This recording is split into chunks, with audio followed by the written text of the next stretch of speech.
Hello again and welcome to another wet shaving tutorial. And in today's tutorial I'm going to take you through the entire shave process from assembling your razor to prepping your brush and face, building a lather, the shave, post-shave, and cleanup. And I'll be answering as many of the most frequently asked questions that wet shavers normally have as they begin to learn how to wet shave. So I hope you enjoy and I hope you find this useful. First things first, assembling your razor. Most new wet shavers will start off with a 3-piece razor consisting of a top cap, a base plate, and a handle. So to assemble your razor, take your top cap and hold it by the ends. Take your razor blade and simply drop it into the top cap. If your razor blade happens to have numbers on it, you can safely ignore those. They don't mean a thing. Now, install the base plate, and the base plate should go on with the comb or the notches facing in towards the blade. If you install the base plate on upside down, the razor will not assemble properly and it simply won't shave properly.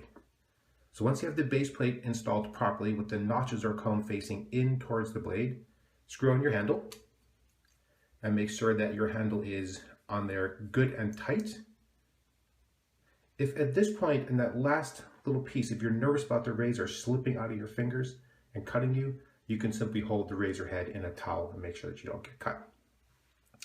Great, you have your razor properly assembled. Now it's time to prep your brush.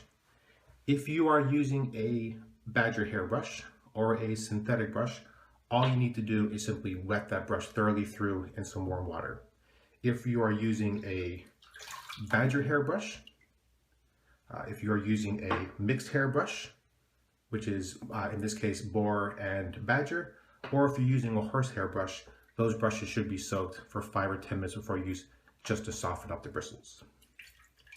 Now, Boar hair brushes require an additional break-in period. They will start off scritchy and a little bit tight, but the more that you use them, the knot will open up or bloom, the tips will begin to split and soften up. The more you use it, the quicker that will go, and you'll know because it'll be much easier to build a lather. When you initially start using a Boar brush, it may in fact be hard to build a lather. That's simply because the brush is not yet broken in. Be patient, keep using it, the tips will split and soften up, and the brush will do fantastic.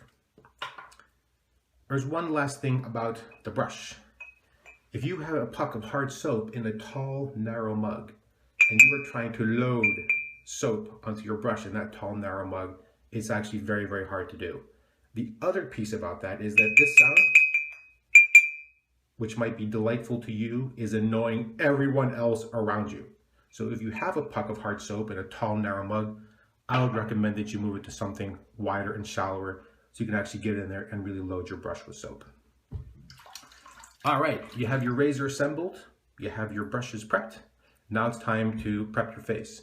Normally you should be shaving, if you can, after a shower in which you really washed your face and gotten your beard good and wet. If you're not shaving after a shower, then just make sure you wash your face well, potentially with a glycerin-based soap, and make sure that you get your beard good and wet. So I'm going to wet my face now. This is, by the way, the perfect time to add pre-shave if you are going to use a pre-shave, which I will for today's tutorial. There's 2 things about the pre-shave that you should know. One is that it is really entirely optional. If you find using a pre-shave really helps you get a closer and more comfortable shave, great, keep using it. If you find that in fact pre-shaves do very little for you, well, then just simply skip them. Really doesn't matter. It depends on what works for you in this regard. The other piece to bear in mind is that if you're using a pre-shave oil, you need to use as little as possible to coat your face. Pre-shave oils can make it more difficult to build and maintain a stable lather on your face when you're trying to face lather. 4 to 6 drops is probably plenty to create a nice thin layer of pre-shave oil on your face.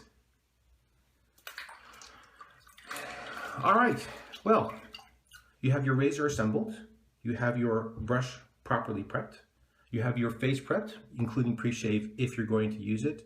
And now it's time to move on to the next step, which is to be building a lather and starting off your actual shave.